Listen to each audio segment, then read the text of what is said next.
Buruknya akhlak dan moral para pemuda, melemahnya sikap jujur dan amanah sistem pemerintah, hingga konflik sosial yang berkepanjangan. Kondisi seperti inilah yang mengakibatkan suatu bangsa mengalami kemunduran dan ketidakmampuan dalam mengaktualisasikan segala potensi yang dimilikinya untuk mencapai persatuan, keharmonisan, dan kemajuan. Melihat problematika tersebut pada kesempatan yang insya Allah penuh barokah ini, perkenankan kami memberikan syarhil Quran yang berjudul Membangun Ukhuwah dan Menjaga Toleransi Terbingkai Bhinneka Tunggal Ika, dengan rujukan Quran surah Al-Hujurat ayat 13.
Dalam tahlil yang memiliki lafaz ta'aruf hendaknya dijadikan tujuan adanya perbedaan tersebut untuk saling kenal mengenal.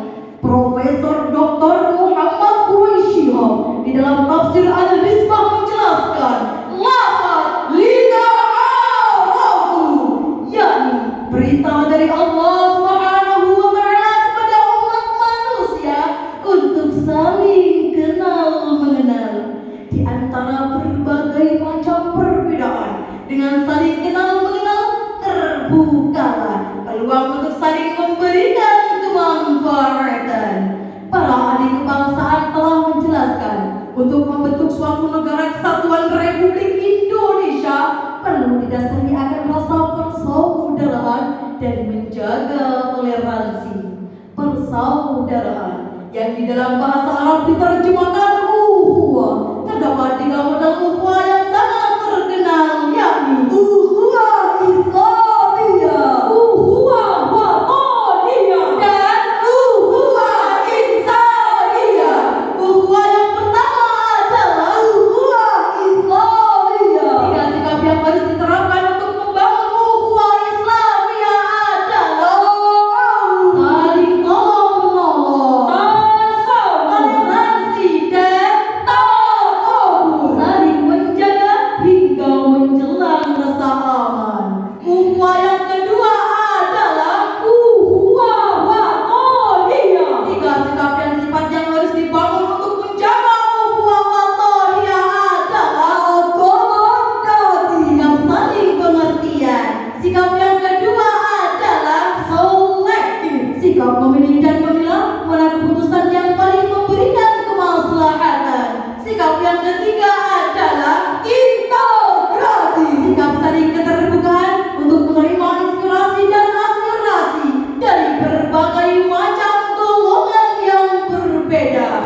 Adapun ukhuwah yang ketiga yang harus kita terapkan adalah ukhuwah Insaniyah, ukhuwah yang didasari atas dasar persamaan manusia yang hidup di muka bumi ini dan menyadari akan adanya perbedaan. Namun dengan demikian Allah Subhanahu wa Ta'ala membatasi toleransi antar umat manusia sebagaimana termaktub dalam Quran surah Al-Kafirun ayat 4 sampai 6. Wala ana 'abidum ma 'abadtum wala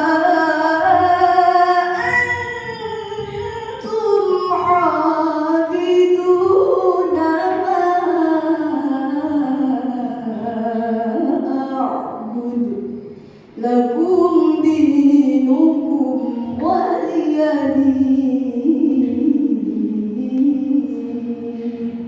Shadaqallahul azim. Dan aku tidak pernah menjadi penyembah apa yang kamu sembah, dan kamu tidak pernah pula menjadi penyembah apa yang aku sembah.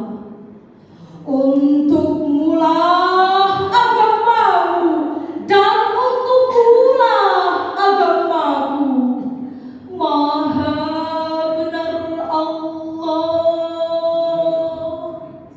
dengan segala firman-Nya. Asbabun nuzul dari ayat tersebut telah diriwayatkan oleh Imam At-Tabarani bahwasannya pada suatu hari datanglah seorang kafir Quraisy kepada baginda Nabi sembari ia menawarkan kepada baginda Nabi, "Ya Muhammad, aku tawarkan kepada engkau sejumlah kekayaan yang aku miliki dan wanita-wanita cantik di muka ini, dengan syarat engkau tidak akan menjelek-jelekan Tuhanku. Aku akan menyembah Tuhanmu selama 1 tahun, dengan syarat engkau menyembah Tuhanku pula selama 1 tahun itu juga." Lalu apa jawaban baginda Nabi? Tidak, aku akan menanti wahyu dari Rohmu. Kemudian turunlah ayat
menjalani dan